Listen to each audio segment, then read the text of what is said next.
അസ്സലാമു അലൈക്കും വറഹ്മത്തുള്ളാഹി വബറകാതുഹു. എൻ്റെ പ്രിയമുള്ളവരെ, 7ാം ക്ലാസ്സിൽ പഠിക്കുന്ന മുഹമ്മദ് ഹയാൻ എന്ന് പറയുന്ന ഈ വിദ്യാർത്ഥിയുടെ മരണം നാം അറിഞ്ഞു.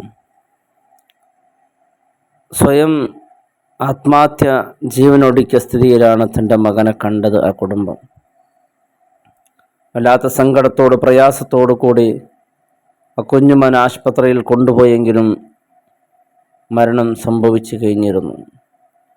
കുടുംബം വലിയ ദുഃഖത്തിലാണ്. എന്തിനാണ് ഈ മകൻ ഇത് ചെയ്തത് എന്ന് ചോദിച്ചാൽ, എത്ര മക്കളാണ് എൻ്റെ പ്രിയപ്പെട്ടവരെ അടുത്ത് മരണപ്പെട്ടു പോയത്. റിൻഷ എന്ന് പറയുന്ന പെൺകുട്ടി, അതുപോലെ സുമയ്യൻ്റെ കൂടെ ഉണ്ടായിരുന്ന ഒരു ആൺകുട്ടി, ഇങ്ങനെ എത്ര പേരുകളാണ്. വല്ലാത്ത ഷാനിദ് എന്ന് പറയുന്ന ഇവർക്ക് സ്വയം ജീവനൊടുക്കിയതാണ്. ഇതിൻ്റെ കാരണങ്ങൾ അന്വേഷിക്കുമ്പോഴാണ് വല്ലാത്ത സങ്കടമുണ്ടാക്കിയത്. 7ാം ക്ലാസ്സിൽ പെൺകുട്ടി, 7ാം ക്ലാസ് എന്ന് പറയുമ്പോൾ ആ കുട്ടികളെ ഒരു വ്യക്തിത്വത്തിലേക്ക് എത്തുമ്പോൾ, അവരെ അവഗണിക്കുമ്പോൾ, അവരോട് സങ്കടത്തോടു കൂടി ഷൗട്ട് ചെയ്ത് സംസാരിക്കുമ്പോഴൊക്കെ അവർക്ക് അവരുടെ മനസ്സിലുണ്ടാകുന്ന എനിക്കും ആരുമില്ല, എനിക്ക് ചോദിക്കാൻ കേൾക്കാൻ ആരുമില്ല, ഒരു ഒറ്റപ്പെടൽ എന്ന ഒരു തോന്നൽ അവരുടെ മനസ്സിൽ ഉടലെടുക്കുന്നു. ആ ഉടലെടുക്കലോട് കൂടി അവർ പിന്നെ ആത്മഹത്യയുടെ വഴിയിലേക്ക് എത്തുന്നു എന്നുള്ളതാണ്. ആ കുട്ടി ചെറിയ കുസൃതി സ്കൂളിൽ കാണിച്ചതിൻ്റെ പേരിൽ അതിൻ്റെ ആക്ഷേപമായി വീട്ടിൽ വന്നപ്പോൾ വീട്ടുകാർ വഴക്ക് പറഞ്ഞു. അത് താങ്ങാൻ പറ്റിയില്ല ഈ കുഞ്ഞുമോൻ. അവൻ ജീവനൊടുക്കേണ്ടി വന്നു. സുബ്ഹാനല്ലാഹ്. നമ്മുടെ മക്കളെ നാം ഷൗട്ട് ചെയ്യുമ്പോൾ പിന്നെ സ്കൂൾ പരീക്ഷകളിൽ അതിൻ്റെ പഠനഭാരം സഹിക്കാൻ കഴിയാതെ ഇങ്ങനെ പല രീതിയിൽ കുട്ടികളുടെ വിഷമവും സങ്കടം അറിഞ്ഞ് പെരുമാറണം. പെട്ടെന്ന് അവരെ അവഗണിച്ചുകൊണ്ട് ഒറ്റപ്പെടുത്തലാക്കുകയും ചെയ്താൽ അവർക്കത് മനോദുഃഖമുണ്ടാകും. എന്നെ ആരും സ്വീകരിക്കാൻ, എന്നെ സ്നേഹിക്കാൻ ആരുമില്ലല്ലോ, ഞാൻ ഒറ്റപ്പെട്ടല്ലോ എന്നുള്ള തോന്നൽ, അത് പിന്നെ അവരെ പല പ്രയാസം. നോക്ക്, 7ാം ക്ലാസ്സിൽ പഠിക്കുക എന്ന് പറയുമ്പോൾ ചെറിയ കുഞ്ഞാണ്. ഒരുപാട് ആ മക്കളുടെ പ്രതീക്ഷയായിരുന്നു, ആ കുടുംബത്തിൻ്റെ പ്രതീക്ഷയായിരുന്നു. ഒരു സെക്കൻഡ് കൊണ്ട് അതെല്ലാം അസ്തമിച്ചു.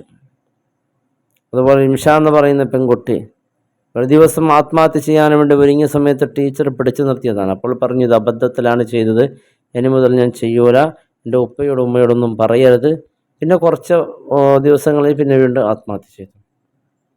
അപ്പോൾ അതിൻ്റെ കാരണം അന്വേഷിക്കുമ്പോൾ സ്കൂളിൽ പഠിക്കുന്ന മറ്റൊരു പയ്യനുമായിട്ട് ഒരു സ്നേഹബന്ധം ഉണ്ടായിരുന്നു, സൗഹൃദമായിരുന്നു.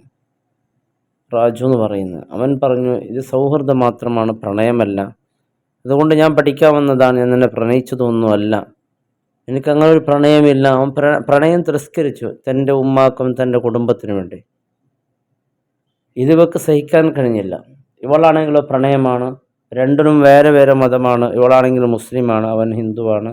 അവരാണെങ്കിൽ പ്രണയമില്ല എന്ന് പറയുന്നു. ഇവൾക്കാണെങ്കിൽ അങ്ങോട്ട് പ്രണയമാണ്. വൺ സൈഡ് പ്രണയം ഇവൾക്ക് മാത്രമാണ്. അത് പിന്നെ അവർ വലിയ സങ്കടത്തിലേക്ക് എത്തിക്കുകയും അങ്ങനെ ആത്മഹത്യക്ക് ശ്രമിച്ചതാണ്. പിന്നെ ഇവൻ പ്രണയിക്കുന്നില്ല എന്ന് പറയുമ്പോൾ ഇവൾ വേറെ ആളെ പ്രണയിക്കാൻ തുടങ്ങി. ആ പ്രണയം തുടക്കം കുറിക്കുമ്പോഴാണ് ഈ രാജു വന്നിട്ട് വീണ്ടും പറയുന്നത്, എനിക്ക് നിന്നോട് പ്രണയമാണ് എന്ന്. ഈ 2 പ്രണയത്തെ എങ്ങനെയാണ് ഇതിനെ മുന്നോട്ട് കൊണ്ടുപോകാമെന്നറിയാതെ സങ്കടപ്പെട്ട് ജീവനൊടുക്കുന്നു. ഇത്തരത്തിലുള്ള പ്രയാസങ്ങൾ. മറ്റൊരു പെൺകുട്ടി പരസ്പരം സ്നേഹമായിരുന്നു. സ്കൂളിലേക്ക് എന്തോ നോട്ട് ബുക്ക് തരാൻ വേണ്ടി വിളിച്ചതാണ്. ഇവളായിരിക്കും എന്ന് പറഞ്ഞ് വീട്ടിലേക്ക് എത്തിയ ഉടനെ അവൻ തൊക്കിപ്പിടിച്ചു. ആ തൊക്കിപ്പിടിക്കലോട് കൂടി ഇവൾക്കിത് ഒരു കുറ്റം ബോധം വന്നു, ഞാൻ ചെയ്തത് എത്ര മോശമാണെന്ന്. അപ്പോഴേ ഒരു വിഷക്കായാണ് ഇവളെ കഴിക്കാൻ പോയത്. ആ വിഷം കഴിച്ചു, അത് പ്രശ്നമായി ആശുപത്രിയിൽ എത്തിയപ്പോഴേക്കാ ഇവൻ ജീവനൊടുക്കി. വീണ്ടും അവ സുഖപ്പെട്ട് വരുമ്പോഴേക്ക് ഈ ഒരു അവസ്ഥ കേട്ടു. വീണ്ടും ഇവൾ ജീവനൊടുക്കാൻ പോയി. അള്ളാഹു നമ്മുടെ മക്കളെ കാത്ത് രക്ഷിക്കട്ടെ. എൻ്റെ പ്രിയപ്പെട്ടവരുടെ, നമ്മുടെ മക്കൾ എപ്പോഴും സങ്കടത്തിൽ, വിഷമത്തിൽ, ദുഃഖത്തിലിരിക്കുമ്പോൾ അതിൻ്റെ കാര്യങ്ങൾ അന്വേഷിക്കണം.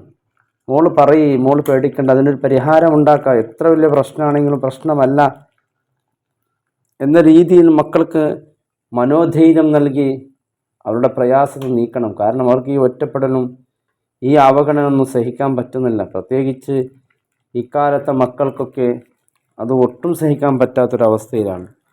അള്ളാഹു ആ മുഹമ്മദ് അഹ്യാനും അതുപോലെ എല്ലാവർക്കും അള്ളാഹു പൊരുത്തു കൊടുക്കട്ടെ. അവിടെ കുടുംബത്തിന് അള്ളാഹു ക്ഷമ പ്രദാനം ചെയ്യട്ടെ. നമുക്കവർക്ക് വേണ്ടി പ്രാർത്ഥിക്കാമെന്നല്ലാതെ മറ്റൊന്നില്ല. മക്കളുടെ സങ്കടം പ്രത്യേകമായി മനസ്സിലാക്കി അതിനു വേണ്ടി കൈകാര്യം ചെയ്തില്ല എങ്കിൽ പിന്നെ ആ കുടുംബം തന്നെ ദുഃഖത്തിലാവും. അള്ളാഹു കാത്ത് രക്ഷിക്കട്ടെ. അസ്സലാമു അലൈക്കും വറഹ്മത്തുള്ളാഹി വബറകാതുഹു.